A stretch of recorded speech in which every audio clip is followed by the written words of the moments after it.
আছে যে নাম জপ করবে, যে ভজে সেই বড়।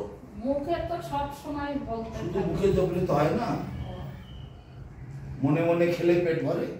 হ্যাঁ, ওই দেখো মেয়েটা বললো যে তিলক ভালো করে করিনি।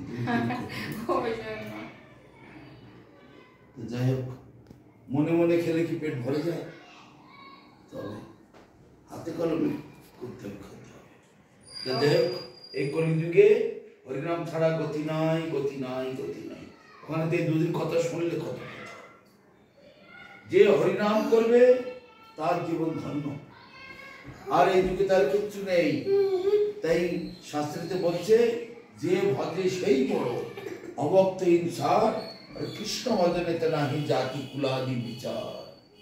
জীবন অনিত্য জানো সার, তাই নানাবিধ বিপদ ভার। নামাশ্রয় করি যতনে তুমি থাকো আপন কাছে। নামকে আশ্রয় করে নিজের কাজে থাকো। জীবন অনিত্য, যে কোনো সময় শেষ হয়ে যাবে। অতএব জীবন নিয়ে কোনো খেলা নয়। কত ভাগ্যের ফলে এই জীবনটা পাওয়া গেছে। এরপরে মরে গিয়ে আবার যে মানুষ হতে পারবো তার কোনো গ্যারান্টি আছে? দেখতে দেখতে ছেলে পুলে শরীর তো হয়ে এসেছে।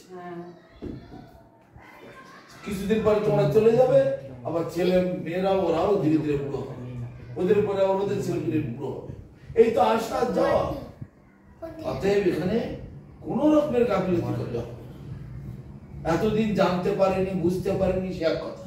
এখন জানতে পেরেছি, বুঝতে পেরেছি, সব কিছু জেনেছি যে এই হচ্ছে আসল পথ, এই হচ্ছে একমাত্র পথ। এই পথটাকে এখানে নেই, এই পথটাকে ছেড়ে দিয়ে কিভাবে আমরা থাকতে পারি?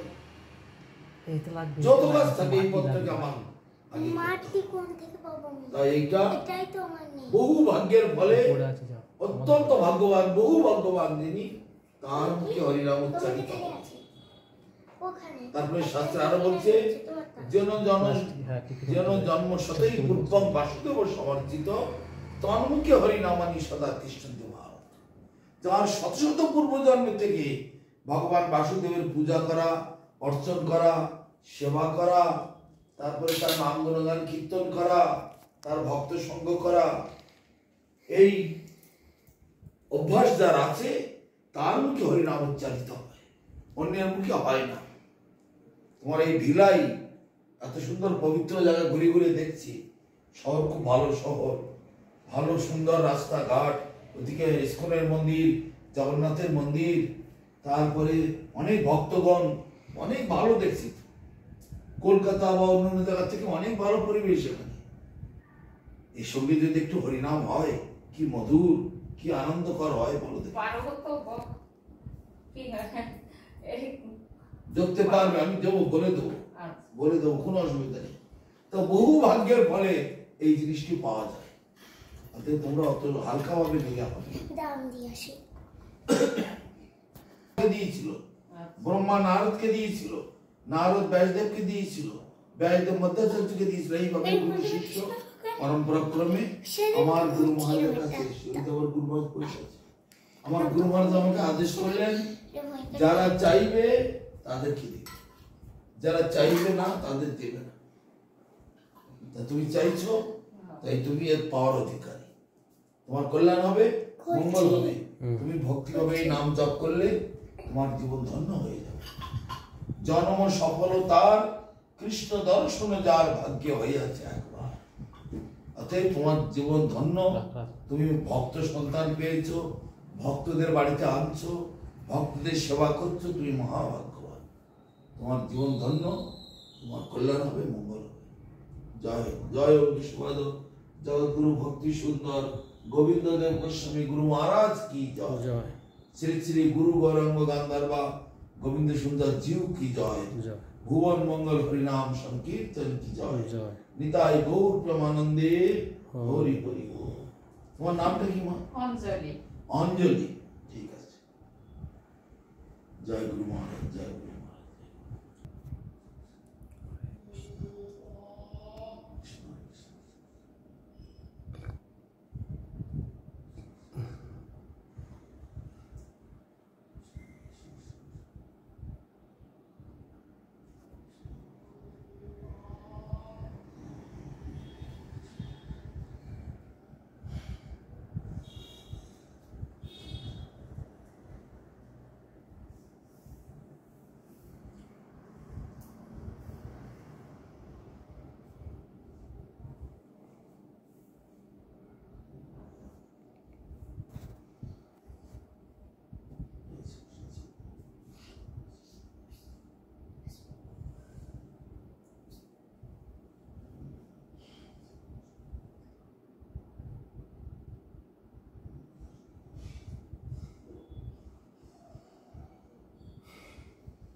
শ্রীকৃষ্ণ চৈতন্য শ্রীকৃষ্ণ চৈতন্য প্রভু নিত্যানন্দ প্রভু নিত্যানন্দ শ্রী অদ্বৈত গদাধর শ্রী অদ্বৈত গদাধর শ্রীবাসাদি শ্রীবাসাদি গৌর ভক্তবৃন্দ গৌর ভক্তবৃন্দ কি জয়। জয়। এইভাবে আমি যেভাবে ধরেছি এইভাবে ধরবে, আচ্ছা ধরে তিনবার এই নামটা জপ করবে। এই যে পঞ্চতত্ত্ব আছে, হ্যাঁ। পাঁচজন হাত উঁচু করে আছে, হ্যাঁ। এই যে মাঝখানে আছে শ্রীকৃষ্ণ চৈতন্য, হ্যাঁ। তার ডান দিকে নিত্যানন্দ, তার ডান দিকে অদ্বৈত আচার্য, আর মহাপ্রভুর বাঁ দিকে গদাধর, আর তার বাঁ দিকে শ্রীবাস পণ্ডিত। তাই এইভাবে বলবে শ্রীকৃষ্ণ চৈতন্য শ্রীকৃষ্ণ চৈতন্য প্রভু নিত্যানন্দ প্রভু নিত্যানন্দ শ্রী অদ্বৈত শ্রী অদ্বৈত গদাধর গদাধর শ্রীবাসাদি শ্রীবাসাদি গৌর ভক্তবৃন্দ গৌর ভক্তবৃন্দ কি জয়। জয়। তিনবার এইভাবে বলবে। আচ্ছা বলার পরে হ্যাঁ। এইখানটা ধরে আচ্ছা তারপরে দেখো এদিকে ছোট এদিকে বড়, বড় মালার থেকে আগে জপ করবে। আচ্ছা দেখো এদিকে ছোট বড় না, হ্যাঁ। বড় আগে ধরবে। আচ্ছা ধরে বলবো হরে কৃষ্ণ হরে কৃষ্ণ হরে কৃষ্ণ হরে কৃষ্ণ কৃষ্ণ কৃষ্ণ কৃষ্ণ কৃষ্ণ হরে হরে হরে হরে হরে রাম হরে রাম হরে রাম হরে রাম রাম রাম রাম রাম হরে হরে। হরে হরে তার বাবা আরেকটা হরে কৃষ্ণ হরে কৃষ্ণ হরে কৃষ্ণ হরে কৃষ্ণ কৃষ্ণ কৃষ্ণ কৃষ্ণ কৃষ্ণ হরে হরে হরে হরে হরে রাম হরে রাম হরে রাম হরে রাম রাম রাম রাম রাম হরে হরে। হরে হরে। এইভাবে তো ধরতে হবে। আমি পাতলা করে বললাম, হুম। তুমি আরো তাড়াতাড়ি বলতে পারো। এই যেমন ধরো এরকম একটা করে ধরলাম, হরে কৃষ্ণ কৃষ্ণ কৃষ্ণ হরে হরে, হরে রাম রাম রাম হরে হরে। এবার একটা হরে কৃষ্ণ কৃষ্ণ কৃষ্ণ হরে হরে, হরে রাম রাম রাম হরে হরে। এইভাবে একটা একটা করে দানা ধরতে হবে, হ্যাঁ। আর এই 16 নাম 32 অক্ষর বলতে হবে। এইভাবে জপ করতে করতে জপ করতে করতে জপ করতে করতে জপ করতে করতে জপ করতে করতে যে এখানে পৌঁছবে যাবো, হ্যাঁ। তখন ডিঙিয়ে যাওয়া যাবে না। আচ্ছা এই সুমেরু হচ্ছে রাধাকৃষ্ণের স্বরূপ, হ্যাঁ। আর এই হচ্ছে অষ্টসখী। এই যে আচ্ছা অষ্টসখী, হ্যাঁ। আর এগুলো হচ্ছে শত সহস্র কোটি গোপী। যে রাধাকৃষ্ণের স্বরূপ, হ্যাঁ। একে রাধাকৃষ্ণকে এই অষ্টসখী পরিক্রমা করছে আর কীর্তন করছে, আচ্ছা আর তার পেছনে শত সহস্র কোটি গোপী নৃত্য কীর্তন করছে, আর তাদের পেছনে আমরা আছি। এই বিচার, সেজন্য রাধাকৃষ্ণের টপকানো যাবে না, ডিঙানো যাবে না। আচ্ছা তাহলে কি করে আবার ঘুরবো, হ্যাঁ। এই ঘুরিয়ে নেব, আচ্ছা নিয়ে আবার এই ছোট থেকে একটা করে জপ করবো। ও জপ করতে করতে করতে করতে করতে করতে করতে করতে করতে করতে যে আবার এইখানে আসবো, আবার ডিঙিয়ে যাবো না, ওই গ্রুপ মালাটা এই ঘুরিয়ে নিলাম। হ্যাঁ। তাহলে বড় থেকে ছোট, হ্যাঁ। আবার ছোট থেকে বড়, বড় আবার বড় থেকে ছোট, ছোট থেকে বড়। এইভাবে তো এই নাম জপ করতে হবে। এই নাম প্রথমে কৃষ্ণ দিয়েছিলেন ব্রহ্মাকে, আচ্ছা ব্রহ্মা দিয়েছিলেন নারদকে, নারদ দিয়েছিলেন ব্যাসদেবকে, ব্যাসদেব দিয়েছিলেন মধ্যাচার্যকে, মধ্যাচার্য জয়তীর্থ, নিরহরি, শ্রীহরি, পদ্মনাভ, লক্ষ্মীপতি, মাধবেন্দ্রপুরী, ঈশ্বরপুরী, চৈতন্য মহাপ্রভু, সারদা গোস্বামী। এই করতে করতে করতে করতে ওই যে গুরু পরম্পরা রয়েছে, ওই পরম্পরা ক্রমে ধীরে ধীরে ধীরে ধীরে ধীরে ধীরে ধীরে ধীরে আমার গুরুর কাছে আসলো। আমার গুরু সেই জিনিসটা আমাকে দিলেন, দিয়ে আদেশ করলেন যারা চাইবে তাদেরকে দিবে, যারা চাইবে না তাদেরকে যেন দিও না। তা তুমি চাইছো মা, সেজন্য তোমাকে দিলাম। এই মন্ত্র তুমি ভক্তিভাবে জপ করবে, যখন খুশি, যখন টাইম পাবে, সকালে হোক, দুপুরে হোক, বিকালে হোক, রাত্রে হোক, সন্ধ্যেবেলা হোক, চান করার পরে হোক, বিনা চানে হোক, ও বাথরুম থেকে এসেছি নোংরা গা, কোনো অসুবিধা নেই, যখন খুশি জপ করা যাবে। রাস্তাঘাটে জপ করতে পারবে, হাটে বাজারে জপ করতে পারবে, কোনো এর কোনো বিচার নেই। 24 ঘন্টা যখন সময় পাবে তখন জপ করতে পারবে। হয়তো খেয়ে উঠেছি, কাপড় চোপড় খারাপ, একটু কাটে লেগে আছে, জপ করতে পারবো তা নয়, সব কোনো জপ করা যাবে। মরার বাড়ি, শ্মশানে, ছেলেপিলে হওয়া বাড়ি, হসপিটালে, কোনো জায়গায় এর বিচার নেই। এত শুদ্ধ, এত পবিত্র। সূর্য যেমন সব জায়গায় পড়ে।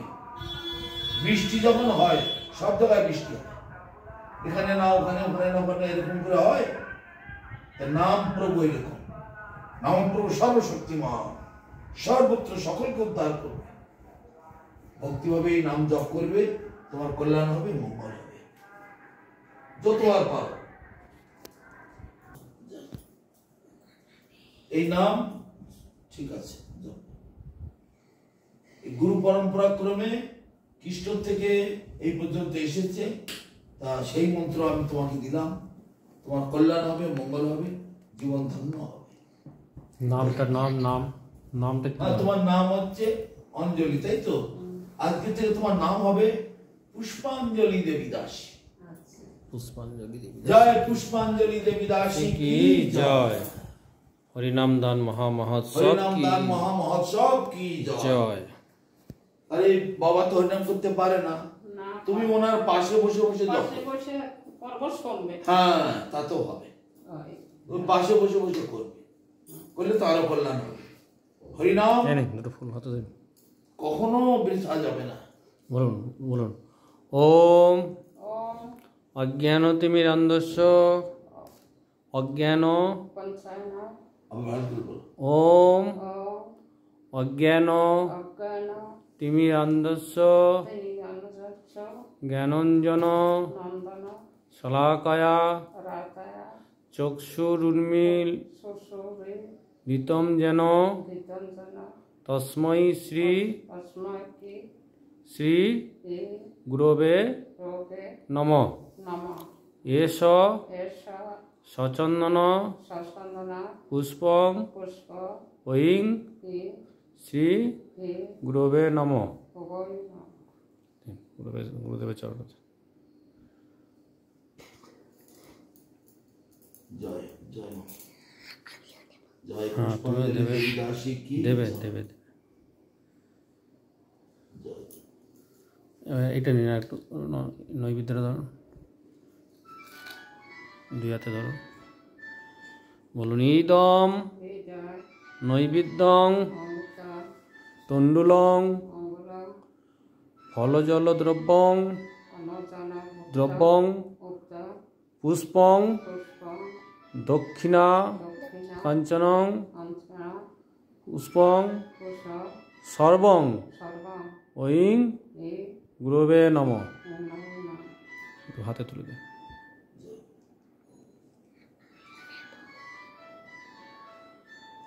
জয়।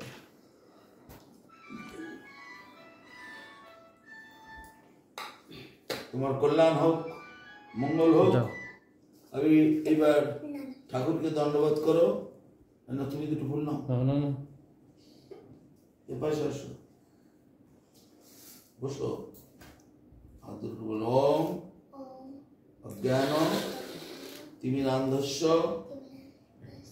জ্ঞানাঞ্জন শলাকয়া চক্ষুরুন্মীলিতং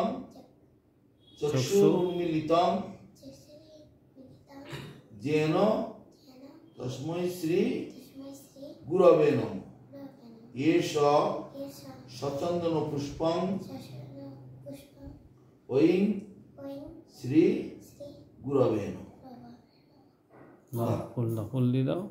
দণ্ডবোধ করো, ভালো করে লম্বা হয়ে, ভালো করে লম্বা হয়ে দণ্ডবোধ করতে করো, ভালো করে লম্বা হয়ে। জয় জয় নিবেদিতা দেবী দাসী কি জয়। জয়। বাবা, একটা প্রশ্ন। হ্যাঁ, বলো মতো।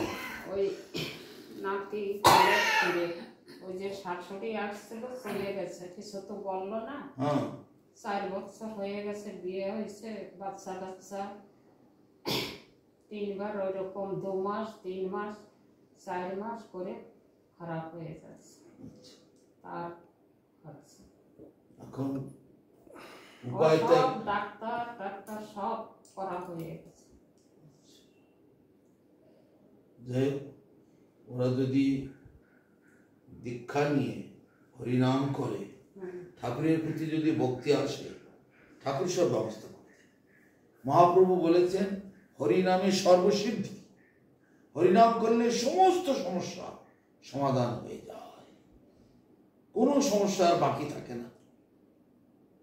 তাই মহাপ্রভু এক কথায় বলে দিলেন, হরিনাম করো জীব, হরিনামের সর্বসিদ্ধি, সব সমস্যার সমাধান। আর একাদশী ব্রত করলে আর একাদশী ব্রত করবে। একাদশী কৃপাতে বাচ্চা হচ্ছে। কালকে যে শুনলো একাদশী করলে যে অপুত্রক সে পুত্র লাভ করে, যে রাজা রাজ্য হারা সে রাজ্য ফিরে পায়। করে তো বাবা, কিন্তু সুগারের জন্য ওষুধ খাওয়া লাগে। ঠিক আছে, যারা সন্তান চাচ্ছে তাদের কথাই বলছি, রুটি খাওয়া লাগে। না না, তোমার এই জামাই মেয়ের কথা বলছি। হ্যাঁ, ও যে ওদের হ্যাঁ, একাদশী ব্রত নাতি নাকি মেয়ের ঘরে। মেয়ের ঘরে। হ্যাঁ, হ্যাঁ, তা ওরা কালকে পরশুদিন দুদিন তো হরিকথা শুনলো না এখানে থাকে না।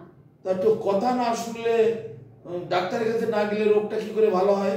ওই বিলাসপুর থাকে বাবা, যে পুরেই থাকুক না কেন, হরিকথা ভাগবত কথা শুনতে হবে, একটু পালন করতে হবে, তো তবেই তো কিছু গ্যারান্টি দেওয়া যায়। তো কথাই শুনে না তোর কি হবে? কথার কাছে আসতে হবে, বসতে হবে, কথা শুনতে হবে। একাদশী পালন করলে যারা বন্ধা নারী তারও সন্তান হয়, যে রাজা রাজ্য হারা হয়ে গেছে রাজ্য ফিরে পায়, যে সর্বহারা হয়ে গেছে আবার সবকিছু ফিরে পায়, সমস্ত মনস্কামনা পূর্ণ হয়ে যায়। একাদশী ব্রত এরকম। একাদশী ব্রত পালন করতে হবে আর হরিনাম করতে হবে।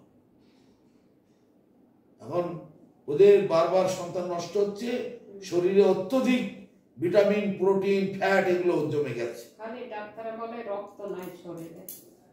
ঠিক আছে, ডাক্তার দেখাবে, আর পাশাপাশি ঠাকুরের সঙ্গে যোগাযোগ রাখতে হবে, ঠাকুরই তো দেবে। ঠাকুরের সঙ্গে যোগাযোগ ভালো করে যার যত থাকবে তার তত কল্যাণ হবে। বুঝেছো? এবার ঠাকুরকে দণ্ডবোধ করো।